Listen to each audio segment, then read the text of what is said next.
We're here at RAGT22. Look, she's so excited to be here 2022.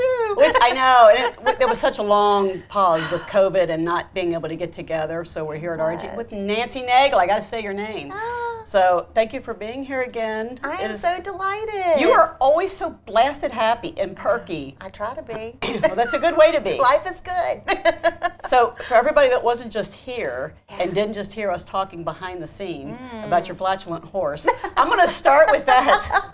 So because on this amazing cover, I noticed the horse. There's a cute horse, right? Yes, a and this is the one that was just out. What Remains True. What Remains True just came out last month. And yes, the horse on the cover looks just like my Palomino tutor, who was just beautiful. And her paper name was Golden Girl. Yeah. And bought her from a friend, and they called her Tutor. And I was like, why y'all name her? Why did you call her Tutor? And I'm thinking Tutor, like she was, a teaching horse. Yeah. And they were like, no, they call her Tutor because she's very gassy when you ride her. And I was like, I am not calling her Tutor, no way. I'm calling her Golden Girl. And I love the Golden Girl, so it was perfect. And then when first time I got out and rode on her, it was the whole time.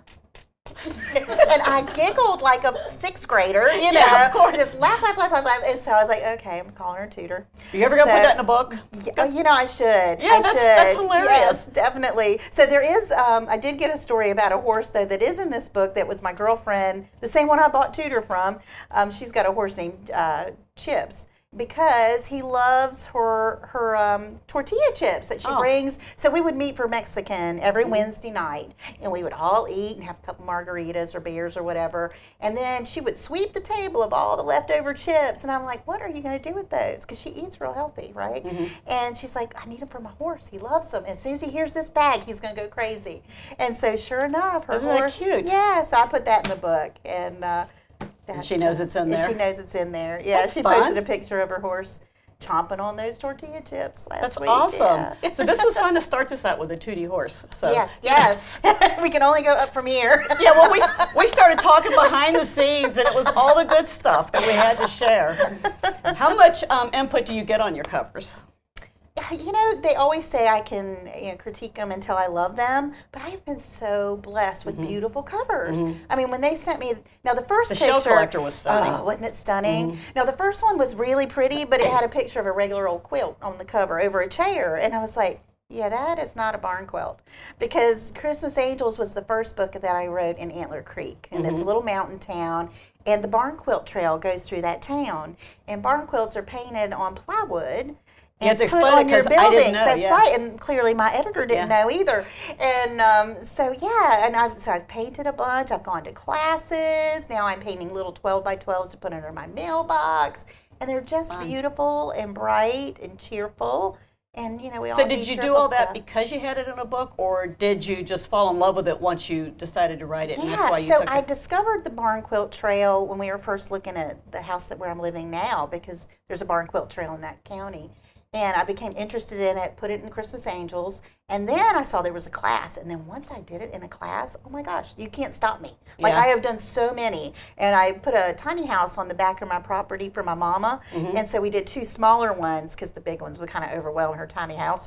And we did 2 small ones for the side of her house. And they're foolproof. You'll get your own barn quilt trail going if you're not careful. So. Yeah, yeah. You can just come to my house, and I'll just do them all over my yard. So we all need to know where you live. Oh, so we yeah, that's a good idea.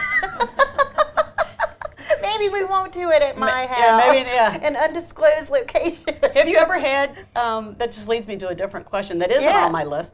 Have you ever had readers show up unexpectedly? Yes. Me too, I have. Yeah. Well, and it's always been lovely and pleasant, and yeah, it's been fine. Mine was always they wanted me to read something for them, and I just don't do that. I'm not an editor. There's a very, very different set of editing and writing. Yeah, I'm not I can't even get the commas in the right place. Yeah. I once had a friend tell me, if you would leave all the commas out, you would be right half the time. Yeah. And that's more than you're right now. And I don't know about when you went to school, because we're about the same age, but, for me, I remember it being like a tool to help you know when you're supposed to pause or breathe. Yeah. And so that's how I'm trying to regulate how you're reading my story with my commas when I put them in there, and they're like wrong, missing one. Yeah. I'm totally wrong on all of them. Well, they have house style now. So I know when I wrote for Barclay Penguin Putnam, they had a house style HQN has a house style. style. So Yes. you're trying to get used to, and you know, you go through and you stet. So anybody doesn't know, when you're reading your line edits and stuff, you can stet something. And I don't know about you, but when I stet, I'm like, stet. I always get really angry when I'm capital letters. Yes. Underline that stet. But then they would write back sometimes and say, well, it's house style. Well, it's not Foster style. That's right. You It tell doesn't them it's match not the Naigle other style. books. That's Yeah. right. Yeah. Yeah. Yeah, and there'll be a lot of like local things that they'll try to change on me. I know one of the books I was writing about the Ruritan Club, and my husband was a Ruritan, and we were very active in our community. And it's a small town thing, but it's across the nation. And they were trying to change it to the Puritans. I'm like, well, they have been around forever. Yeah. You know? So what is it? A It's similar to Rotary or one of those okay. other, community Gotcha. groups that are Yeah. trying to do things, usually scholarships and things like that. So if someone doesn't know what it is and then they're trying to correct it, Yeah, they can't. then that's just not going to work. I remember Erin McCarthy one time, she had set I might butcher this a little bit, but a similar thing where she had set a book in a town where they have DMVs or BMVs for the thing. It varies. Oh. And they kept correcting her, and she kept saying, no, in this town, it is whichever it was, Well, and the funny editing issue with this book was, so the hero is a professional bull rider. And so there's a lot of stuff about rodeo in it, and of course the bull riding scores. And so it would be like, 89.5 or 91, like the amazing score. And they were changing them to 8.9s and 9.1s. I'm like, that would be like the worst bull riding score you could ever get. You fell off the bull like, before it you started. didn't even make it out of the gate. Yeah. So I was like, we have got to be sure all these get changed. They were going by swimming scores Yeah, or something. I know. Yeah. I was like, it's not even skating. That's a 6, right? So yeah, I don't know what gets a 10, but gymnastics maybe. Yeah. Yeah.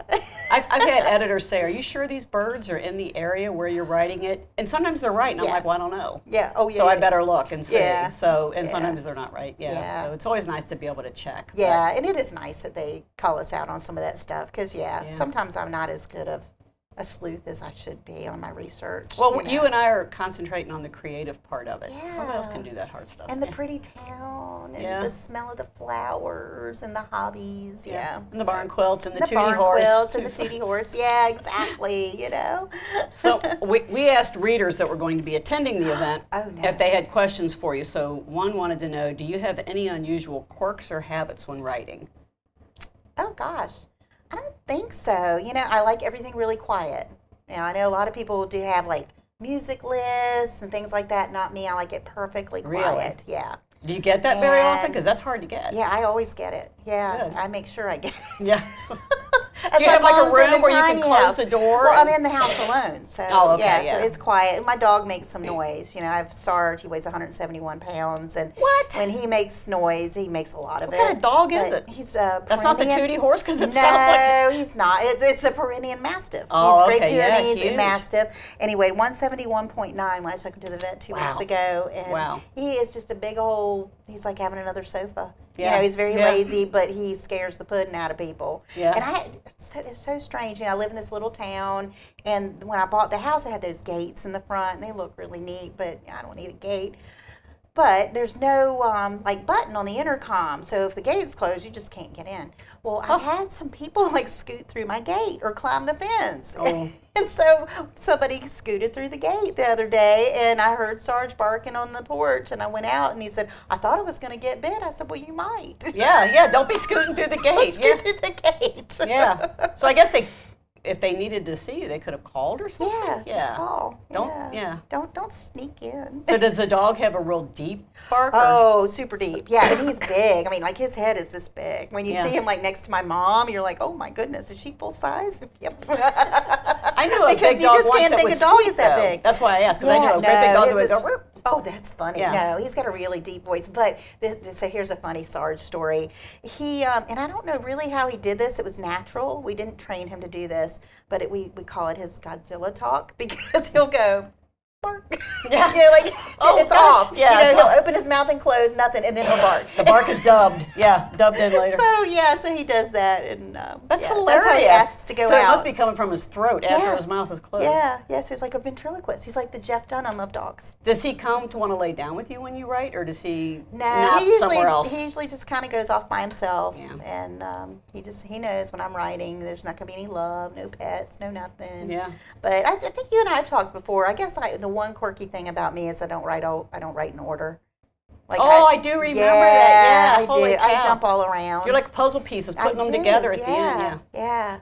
So I kind of heavily plot, and then so I've got my scenes laid out, and then I always try to start at the beginning, but then I get excited and want to write some of that other stuff that I know is going to happen. And so when I'm in those moods, I just let myself just go do with that. it. Mm-hmm. This is my problem with writing classes, because someone is always telling someone how to write, and you see people in the audience will get so excited thinking they're learning something, but the important thing is to find what works for you. Right. Because the way I write won't work for some people, the way you write won't work for some people.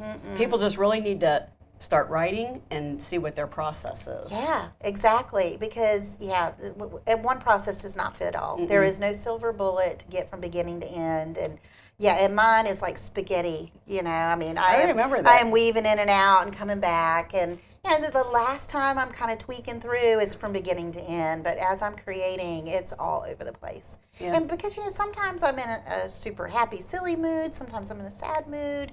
And those things help you, in those certain kinds of scenes. Play off those emotions, yeah. And so I kind of let that happen. And then I'll go back and I'll be like, well, wow, there's like 3 scenes in the middle that have nothing. Guess I should write those. So do you write them in separate things on your computer so you can piece them together? So I write in Scrivener.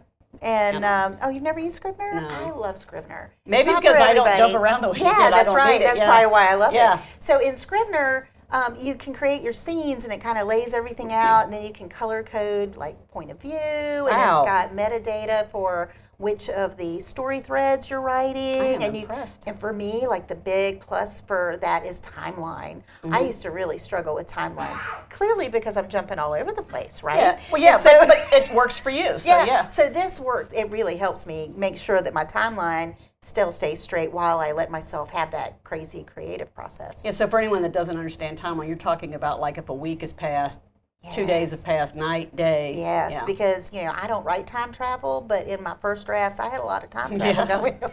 It can get, because when readers read a book, a lot of times they'll read it start to finish. We don't write it.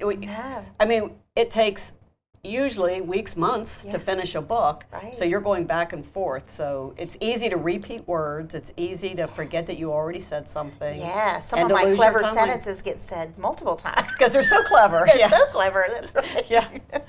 Does Scrivener tell you when you've done that? Yeah. That's cool. So, you can run, it's got multiple words and things like that you can run on it. That is really cool. Yeah, I remember us, because I start at the beginning and I write to the end. I can't jump around. And I was like, wow, she's so awesome. I might write a note and stick it on the computer. That's awesome, though, that you can do it that way.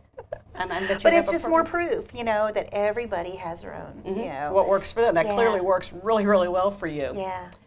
Someone says, do you ever wish you could stay in the fictional places you create? Sounds like you sort of do. Yes, well, I kind of am now. Yeah. So it's kind of strange. So in What Remains True, I wrote this book, I guess 2 years ago, and my heroine ends up living in a little bunkhouse. Well, I ended up living in a bunkhouse for real. So we sold our home in Advance, North Carolina in like a record few days. And it was a cash offer, and they wanted us out in 30 days. Was this recently with the market so high? Yeah, so 2 years ago. Yeah. And we were like, okay. And so we thought we were just going to go buy another house. Well, that didn't happen. And because that was when the market was really crazy, and you'd be like, oh, I want to go see this house. And you'd get there, and they already had like 28 offers. Right. And so it took like 4 months. Yeah. But we had Sarge, the big dog. I had a big chocolate lab. We had 4 horses. And, so we ended up living in our farrier's bunkhouse for 4 months. But very cool, though. It was cool. And I was able to go back in and add some cool things to this story. But so I've been kind of laughing that maybe I need to say I'm going to live like in the penthouse or, drive some really cool car because things are like happening that I wrote. Yeah. And so, this little town that I'm living in now, Patrick Springs, is like Antler Creek or Boot Creek or, Adams Grove in that the community is so helpful and wonderful, and I feel so blessed to live there, and it's beautiful. So I've got 24 acres, and it's you know, a little white Cape Cod on the hill with the white fence. Oh, And that sounds then awesome. it goes down to a pond that is stocked. And we've pulled bass out of there this big. Do you eat them? And not yet. Okay. Yeah, I don't know how to clean them. I got big fish that I just feed because I like know, to see yours them. But are I, so cute. But I don't. I know. Yeah, I know they're pets. I tell people, don't fish my fish. Those are pets. Everybody's been catching and releasing so Yeah. far. But I did restock it last year with catfish. And I'm like, I would like to eat some catfish. But we Yeah, haven't caught any of those yet. So. They're frisky. Yeah, that'd be cool. So, so your backs house up. overlooks this, so you can see it. So you can kind of Sounds see it. It's beautiful. down on the hill, and then it goes up, and there's another mountain, and that's called No Business Mountain. Oh, I love and that. It used to have moonshiners on it, so it was, you know, That's why no not business your of business, yours. yeah, That's yeah. right. So yeah, so it's beautiful. I sit on my back porch in the morning and say my prayers, and it moves me to tears. Makes you feel closer Yes, to it the does. heavens. And there's so many birds and deer and I love all turkeys. that. Yeah, me too. So I really love being there. And so, yeah, I feel like I'm in one of my towns. Yeah, that's awesome. Yeah. So it sounds like you do the same. I take my morning walks out around our pond, through the woods, chiggers attacking me. And the bobcats or wildcat, Yeah. what was that? I Goodness gracious. don't know, hanging around. Whew. Yeah, usually it's just the deer I startle and they make that weird honking sound that they do. And like How do Bigfoot's they out make here. that? Yeah. I don't know, it's weird. It sounds like a Bigfoot's out there doing something. does. But it always brings me peace to walk around and collect my thoughts and It does. share my gratitude. Yeah, and it's because we're humbling extremely and- fortunate. You know, we are. Yeah, it's a good life. It know, is. to be able to share happy stories and Do what you love. Yeah. I've had other jobs I did not love, you know? Mm-hmm. I mean, I worked at Kroger as one of those people that went out and brought all those carts in the snow. Did you? Yes. And I worked at a clothing store once where someone would say, do these pants fit? And I'd say yes, because I didn't know how to say no. And so they fired me because they were saying, those pants did not fit her. I'm like, I'm not going to tell her, no, her pants are too tight. So I wasn't any good at that job. I was the first female material handler at P&G. Get out. I know. So yeah, so that was hard work. Yeah. You know, Yeah. what we do is hard. It's hard, You know, I but don't want to say it's- it's hard, but it's yeah. very satisfying. Yeah. Unlike, you know, some other stuff. Yeah, and I mean, in my career with Bank of America, I mean, I loved it, but by the time I was ready to leave, I was ready to leave. I mean, it really sucks the life out of you. Yeah. I was working so many hours, and of course, I was writing books in between those Yeah. things too. So I I mean, don't I know was how working myself writers even do harder. that. It's but two full-time jobs. it is absolutely. But I did mine mostly on the plane rides, coast to coast. Oh, man. So that was when I wrote, and then I would take my vacations because I'd get 5 weeks vacation, and I would take vacations at timeshares and just go different places and hole up and just stay in my pajamas for a week and write. And right. Oh, it was heaven! I loved it. That It's a is great way to awesome. unplug, right? Yeah. Yeah. To So- clear your thoughts out. Someone else asked about the Christmas books you write. Is there any special meaning to Christmas for you? Is it your favorite holiday? You know, I'd never set out to write a Christmas book. I had gotten an agent, and she found that, asked me, you know, hey, we wanted to go a small town romance for my favorite editor. Are you interested? And I was like, okay. And just came up with some ideas, but it was such a blessing. Is this the one that because became the Hallmark? Christmas movie? Joy was the first one that I wrote, and it became a Hallmark movie, and then Hope at Christmas was the second one. It's a Hallmark movie. And So for anyone that doesn't know, she's like the Hallmark movie icon over here, just killing it. well, and then my newest movie is not going to be with Hallmark. It's going to be with Fox Nation. Wow, cool. Yeah, Very so the cool. Shell Collector that came out last year. Oh, wow, that's Yeah, awesome. I don't they- think I knew that yet. Yeah, oh, so they're actually going into production on the 13th. They're filming it in Vancouver, and yeah, it'll be on Fox Nation. So I'm excited. I can see why, because it was an amazing book, very heartfelt. That is the book of my heart. I just absolutely love that story. Mm-hmm. Yeah. And so of all the books that have been movies, I just, that's the one that really excites me the most. Well, that's Because I good. feel like it's a story everybody needs to hear, and grief is so hard to navigate. It is. And we are all going to go through it. You can't escape it. So. And like being a writer, grief has to be done your own way. Yes, exactly. But I do hope that story will like sit in the back of people's minds and help them get through it with a little grace that maybe will help them through. Well, that's pretty amazing. So to wrap it up, what are you working on now? Oh, so I just turned in, and then there was you. Oh, I love it. Is that your title? Yeah, I like so that. I just turned that in, so that'll be out next year. But the Wedding Ranch is out on NetGalley now, so anybody that's a NetGalley reviewer, you can grab it. And that is a story about a wedding venue that's on a ranch, and the man who actually owns the ranch, and a young lady who moves And it'll to be the published town. when? And that comes out December 6th. Yes, I know. Sorry, is it Christmassy or December is it 6th. just It is in not. December? Okay. And it's so interesting because the covers are very much like your honeymoon cottage covers, very teal and pretty and crisp. And so I think among all the red, green, and gold covers, it's going to look really fresh. Yeah, it'll pop. Yeah, it will. I hope I need to so. see the cover now. You should I have know sent it to now. me. Okay. Everybody will have to go look it up. Yeah, we will. December 6th. It's on pre-order. Yeah, And it's Then There Was beautiful. You? And Then There Was You will be I on love next year. that. Yeah. Well, Nancy, thank you so much for being here. I appreciate it. You're welcome. always so much fun. You keep me smiling. Oh, yay. I appreciate well, you it. make me smile, and I can't end it without saying my mama sends her love. She absolutely adores Lori. Send her my love right back. I will. She's I will. amazing. All right. Thank you so much. I appreciate it.